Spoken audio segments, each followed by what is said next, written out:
are now listening to Extracting Wisdom. Here to help you prevent the decay of your future is your host, Brandon Evert. Hello, everybody, and thank you for tuning in to another episode of Extracting Wisdom, the podcast that helps prevent the decay of your future. I'm your host, Brandon Evert, and in this first episode of 2021, I'd like to talk about my 5 biggest dental takeaways from 2020 that will help you get this new year off to a great start. So let's go ahead and get into the episode. I hope everyone had a great holiday break and is now feeling motivated and energized for 2021, or not. I totally get that. Sleeping in and not having any exams or patients or assignments to worry about has been pretty nice.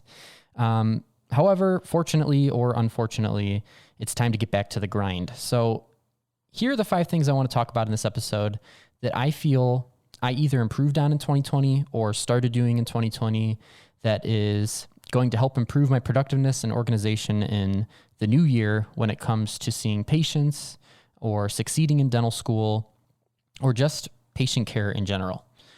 So really quick before I talk about each of these things, I'll give you a quick rundown. So the first one is organizing a personal dashboard for yourself to stay organized and keep track of patients.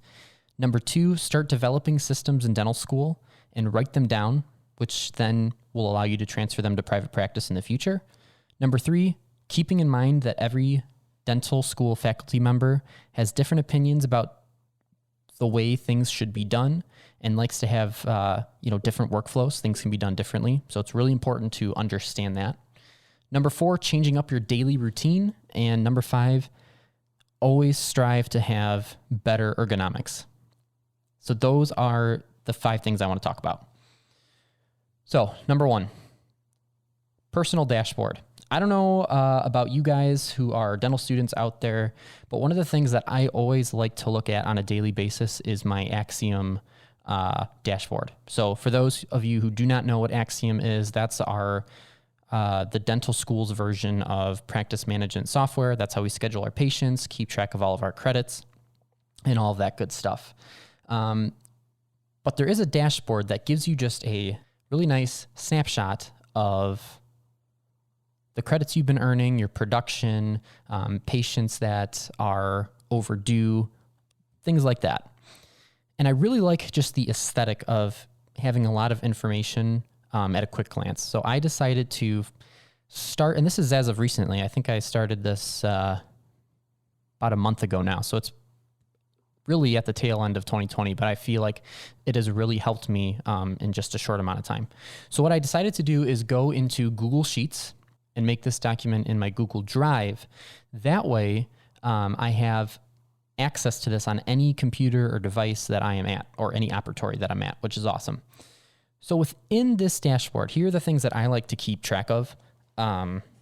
First of all, a to-do list, and more importantly, a patients to appoint to-do list. So there's a lot of patients to juggle, and I kind of ran into an issue where our school did not open our New Year's schedule, like that we weren't able to start appointing patients to appointment slots in the new year until like only a couple days before break, which is actually really annoying because I rapidly had this list of patients piling up that I needed to get back on my schedule, but I couldn't.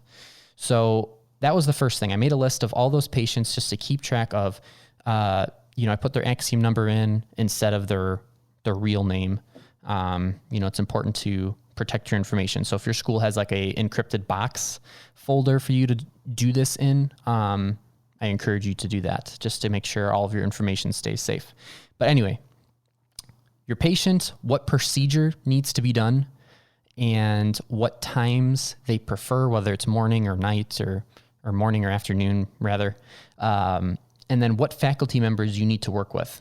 Again, this is might vary from school to school. I'm not really sure, but typically once you treatment plan a patient with a specific faculty member, typically you want to appoint that patient with that faculty member just so they have an idea of what's going on and what the treatment plan is. So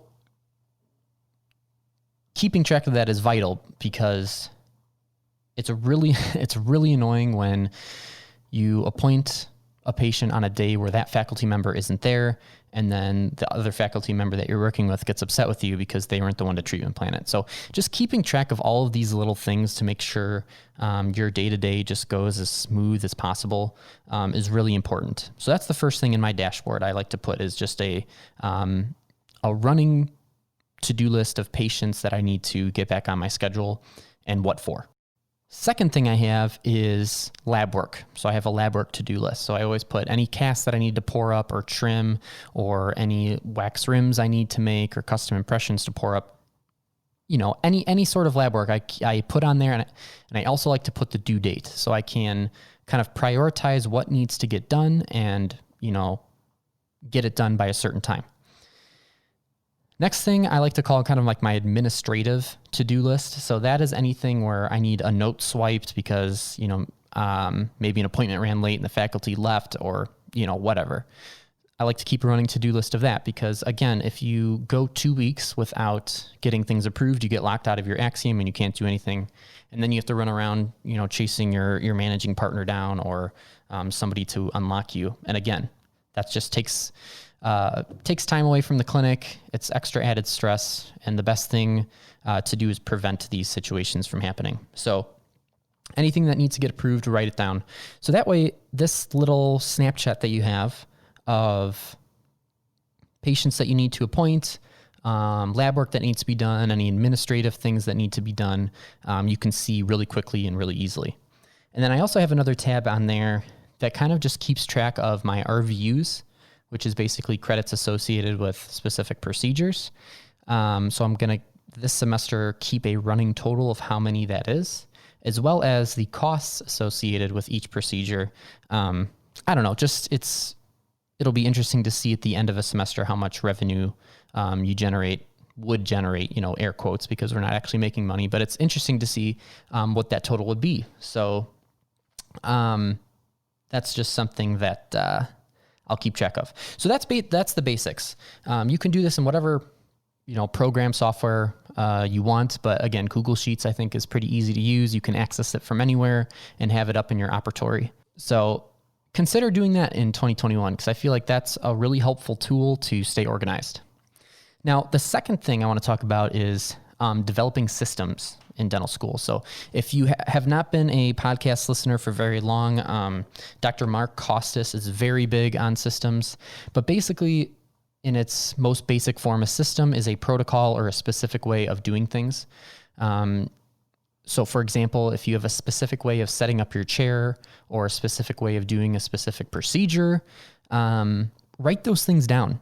You know, when you start your own practice, if you start your own practice in the future, it's important to start developing these systems, because then that's the way your hygienists are going to set up a chair for you.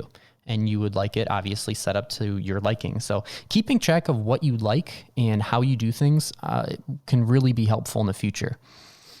So keep track of those things. Now here's an example of a system that I like to use. So this is a way for me to pre-write my notes and have note templates. Obviously, having note templates for specific procedure types really saves time, because then all you have to do is type in a few different pieces of information, vitals, and, you know, how much anesthesia you used, the basics like that, and the rest of the note is basically written for you. So here's how I personally do this. I have in my Google Drive, along with my kind of dashboard, I have a kind of running list of note templates, one for composites, one for SRPs, one for extractions, and so on. For almost every appointment type, I have one. The day before the procedure, or, you know, at the beginning of a procedure, if I have time, I like to open up a separate Word document within my Google Drive and basically type out my note and have it kind of tailored to that patient. That way, at the end of the appointment, the note is pretty much done. A lot of instructors and faculty members will kind of come around and do their final checks on whatever procedure you're doing, and they often like to just swipe your note right then and there. And a lot of the times, you know, students will say, and I will say, you know, sorry, my note's not typed up yet. I'll come bring it to you after I dismiss my patient. So this way, you get the vitals from your patient, you plug it into your kind of note template, and you have that kind of Word document up. You just plug all that in, and now your note is done. So all you have to do is copy and paste it into Axiom, and your note is done whenever you finish your procedure. So that is kind of a system, if you will. This is something I do for every patient just to make sure that my appointment with my patient goes as smooth as possible. And whenever you can save time, especially in dental school, that's going to just ease a lot of stress because I don't know about you guys, but the majority of appointments are spent waiting for faculty members to check your work. I know it's frustrating. I understand it has to be done, but any way you can make things more efficient on your end can really help speed that process along and have you be prepared for when your faculty member comes over to make the most out of their time, basically. So that's basically systems. Write things down. Keep track of those things. Start developing those systems and ways of organization so you can eventually transfer them to private practice to make your private practice run as efficiently and productively as possible. Number 3. So this is what I kind of mentioned about faculty members. Faculty members, everybody has their own opinion. Everybody has their own workflows. Everybody has their own different thoughts about things. So if you're working with a faculty member, and just let's pick a procedure like border molding, for example, that's kind of very subjective. Every faculty member I've worked with has a different way of border molding and a different desired outcome of border molding, basically. So you may work with one faculty member and they might think what you did is fantastic. And that's great. But then you go ahead and do that same thing with another faculty member and they might tell you you're all wrong. And this can be kind of a headache and can be frustrating because then it makes you think that you did something 100% wrong. And while that is possible, because we're all learning and we're all going to make mistakes, don't beat yourself up too much because your work just might not match the workflow of another faculty member. So just always keep that in mind and understand every faculty member's different workflows and what they're looking for, because you might find that one faculty member's workflow and way of doing things is so much easier and more productive for you than another faculty member's, for example. But bottom line is, I just don't want everybody to take every bit of criticism to heart and, start getting thoughts in your head. Oh, you're such a, maybe I'm not as good of a dentist as I thought I was going to be. I'm not going to be a great future dentist because I'm getting all this criticism and feedback. Be a sponge in dental school. Absorb as much as you can. If somebody says, no, do it this way, do it that way, because you're not sure if that might be better or not. So you just got to try it. And if you try something and it doesn't work out, then you use a different method or seek out a different method to get the same result. Okay, so just keep that in mind, because that's something that I feel a lot of students run into, and it kind of changes your mindset and gives you kind of a negative outlook or perspective on things. Don't let that criticism manifest as negative thinking. Take it as a positive and just take it as another way of doing things and maybe another technique or method to try. That's it. Here's the 4th thing I want to talk about: changing up your daily routine. So at the end of this year, I really kind of sat down and did a little self-reflecting about how I manage my time. And here's the change I made. I've always talked about on the podcast how I am a huge early morning person, and I've actually, my schedule is now started even earlier. So previously I was up at like 5 a.m. to work out, but what I found is that I was a little bit rushed in the morning. 5 a.m. wasn't enough time for me to get a nice full workout in where I could really focus on everything and do everything I want to do in the gym and come up to my apartment afterward and get the things I needed to get done. So here's my new routine, especially since COVID started and there's a lot more classwork now that is virtual, and I need time to get that done. So I'm up at 4 a.m. every morning. I know that might sound crazy, but hear me out. So I'm up at 4 a.m. I work out from 4:30 to 5:30. Get back up to the apartment around 5:30, make myself a cup of coffee. From 6 to 7, I am doing an online lecture.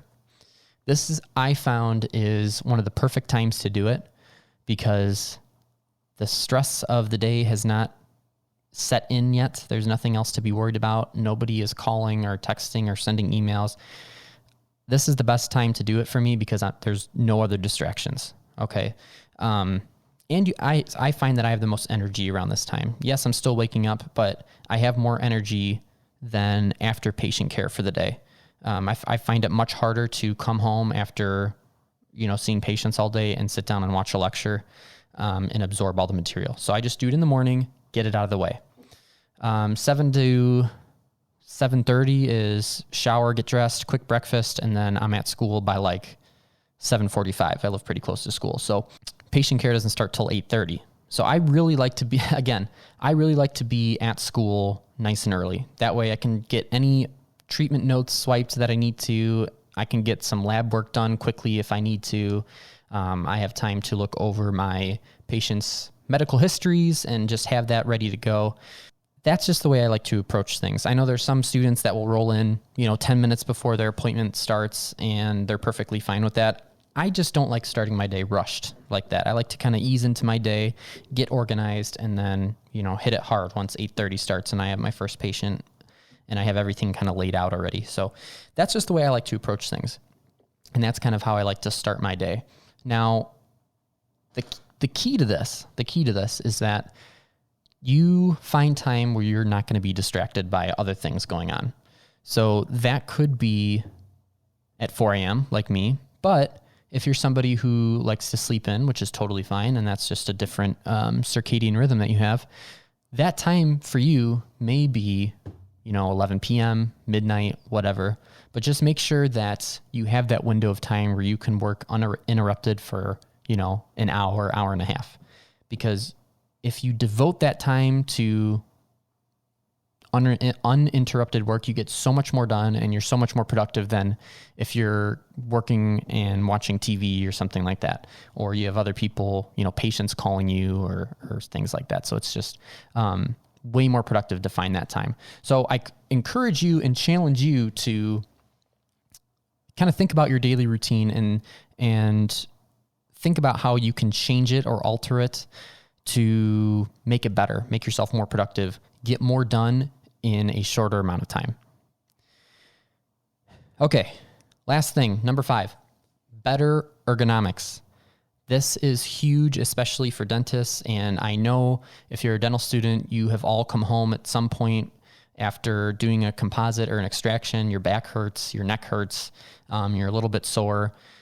Try your best to maintain good ergonomics throughout the entire day. Everybody wants to have a nice, long, healthy career without back problems, without having, any herniated discs or anything like that. So here are a couple things that I've picked up along the way. If you haven't already, I think every dentist and dental student should have a foam roller in their possession. Go to Amazon, pick one up for like $15 or whatever, and every day when you come home, roll out your back. I really, really like this because it's going to relax those muscles in your back that you've been kind of hunched over all day, and it'll provide a little bit of relief. There's some faculty members or some other dentists that I've seen where they are like hunched over even when they're not working, just as a result of poor ergonomics, basically, or poor posture. And whenever I see this in the clinic, I always I walk the rest of the day like straight as an arrow. My back is, way back. My shoulders are back. But just keep that in mind. I want everybody to strive for better ergonomics in 2021 so your body stays healthier and you're able to have a great career in the future. Remember, we're only dental students. We need to set good habits now so that we can transfer these and apply these to our actual careers once we start. And that goes along with systems, that goes along with daily routines, that goes along with being organized with patients.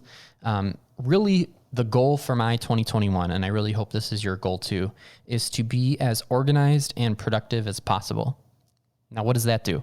When you're as organized and productive as possible, number one, less slip-ups happen. Okay. Less mistakes happen. You're less likely to appoint patients with different faculty members, as I have done. And as I'm sure many of you have done. And it's just not as pleasant of an experience as if everything were to go smoothly and go correctly. So especially in dental school, right? If you have a private practice, you can do whatever you want and schedule patients any way you want. It's more difficult in dental school to schedule because there's only a certain amount of chairs and you're competing with all of your peers and colleagues for chairs to get patients in, which is stressful in itself. So make sure everything is organized so you can just schedule patients and know exactly what to do and when to do it. In addition to less headaches and less stress, being organized frees you up to enjoy life outside of dental school, the clinic, patient care, whatever. And it helps you enjoy life just a little bit more. And I think we all need that, especially coming out of this pandemic. And hopefully we're coming out of it at this point now that the vaccines are rolling out. But it's time to start having fun again. It's time to start enjoying your free time with friends and loved ones and family. So that's what I encourage you to do. That's what I'm going to be doing. If you guys ever have any questions about anything really, or you want to be a guest on the show, please don't be scared to be on the podcast. If you're somebody who is interested in talking about dentistry, that's literally all my podcast episodes are, is just two people or more talking dentistry. So please, if you have an interest, reach out to me. You can email me at Bevert, which is BEVERT.dental@gmail.com. You can follow me on Instagram at BrandonEverett.DMD, and you can message me that way. I'd be happy to get in touch with you and have you on the show. So I think I'm going to wrap it up here. I really appreciate everybody tuning in. This is going to be a great year, a great 2021 for all of us and the dental community. So let's get this year started the right way. Let's start productive. Let's start with great habits that we can continue throughout this entire year. That's it for me, guys. Thank you so much, and I will talk to you in the next episode. Take care.